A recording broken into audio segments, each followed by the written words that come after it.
All right, let's dive into a question that I think is on the minds of a lot of parents these days. In a world this, well, complicated, how do you raise a good moral kid? It's not really about giving them a rigid map. It's about helping them build their own internal compass.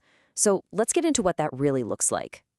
So let's just start with the most important question, right? The one that's underneath everything else. And I want you to really honestly think about this for a second. Forget about the job, the grades, the success. What kind of person do you hope your child grows up to be? Who are they at their core? To get to an answer, here's the path we're going to take. First, we'll unpack that big question. Then, we'll look at this really fascinating tension between belonging and integrity. After that, we'll talk about finding a North Star. Then, get into the real nuts and bolts, the practical tools for building that compass. And finally, we'll wrap it all up. So, first up, the modern parent's question. It feels like we're just swimming in a sea of conflicting messages. It's noisy out there, and it can feel totally overwhelming to figure out what our own values are, let alone how to pass them on. So, what does it even mean to be morally grounded today? And when you start digging into that question, you pretty quickly run into this huge, powerful tension. It's a dilemma a lot of us feel, even if we don't have the words for it. It's this constant pull between our need to belong and our need for personal integrity. Let's be really clear about belonging. This isn't just some nice, fluffy feeling. It's a deep, fundamental human need. We are literally wired to feel like we're part of something bigger than just ourselves. It's what gives us our roots, our sense of place in the world. And this is where that tug of war really comes into focus. On one side, you have traditional belonging.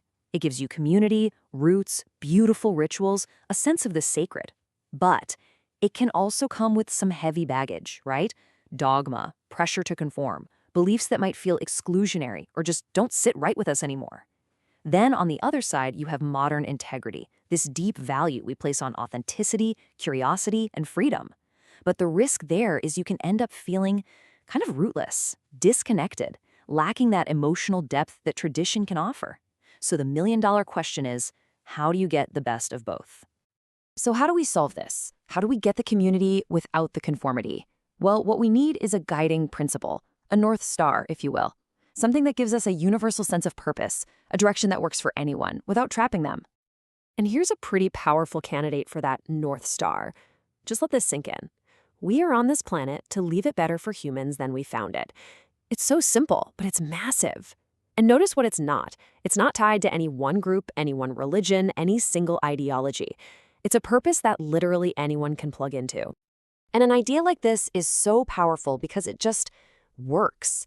It gives a child a purpose that's way bigger than themselves, which is something we all crave. But, and this is so important, it also totally honors their individuality. It doesn't say how they should make the world better. It connects them to this grand, ongoing story of humanity, and it's flexible.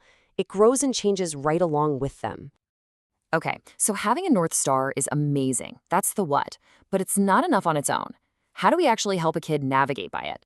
Now we get to the how, the practical, hands-on tools for actually building that moral compass.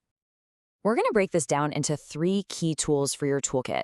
Number 1, learn from many different traditions. Number 2, create your own powerful rituals. And number 3, intentionally expand your child's circles of belonging. So let's start with that first one. The big idea here is not to force your kid into one single box. Instead, it's about treating all the world's wisdom traditions, religions, philosophies, you name it, as incredible resources for learning how to be a good human. I absolutely love this metaphor. We can teach our kids to see these traditions as libraries of human experience. You can go into one library and check out amazing stories about compassion. Go to another and find incredible lessons in courage. You take the wisdom, the stories, the human experience, but you don't get locked inside the library. It's about gathering wisdom, not demanding conformity. All right, on to tool number 2, creating powerful rituals. Values can feel a little abstract. They're just words, right? Well, rituals are what make them real. They make values tangible. They take them from an idea in your head to an action you perform with your body, anchoring your beliefs in real life. And the best part? You can totally create your own. They don't have to be thousands of years old to be deeply meaningful. Maybe it's a weekly family meeting where everyone shares something they're grateful for. or just a quiet moment of thanks before you eat, or maybe a yearly tradition where you go out and do something for your community. These actions teach values more deeply than any lecture ever could. Okay, our final tool.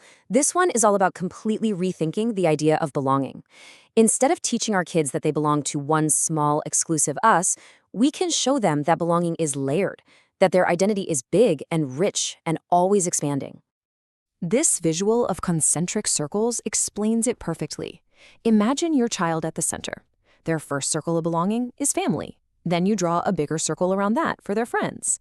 Then a bigger one for their community. And you keep going, a circle for all of humanity. And maybe one for the entire planet. See? Each circle includes the one before it. Belonging becomes inclusive, not exclusive. It's not us versus them, it's just a bigger and bigger us. So let's pull all these threads together. When we do this, what are we really giving our kids? It's the ultimate gift, really. We're giving them a compass, not a cage. Because, look, at the end of the day, our goal isn't to hand our kids a pre-printed map with every turn and every stop already figured out for them. Life doesn't work that way. The goal is to give them the tools, the compass, the ability to read the terrain so they can navigate their own moral journey with confidence and a sense of purpose. And that's really what it all boils down to. That one simple phrase, a compass, that guides, that gives direction, that empowers. Not a cage of rigid rules and dogma that confines and restricts. We want to foster their own inner voice, their own internal guidance system. So we'll end right back where we started with a question to leave you with. As you think about the kids in your life, your own or others, what's the North Star you want to offer them? What's that big guiding idea you hope they'll carry that will help them leave this world just a little bit better than they found it?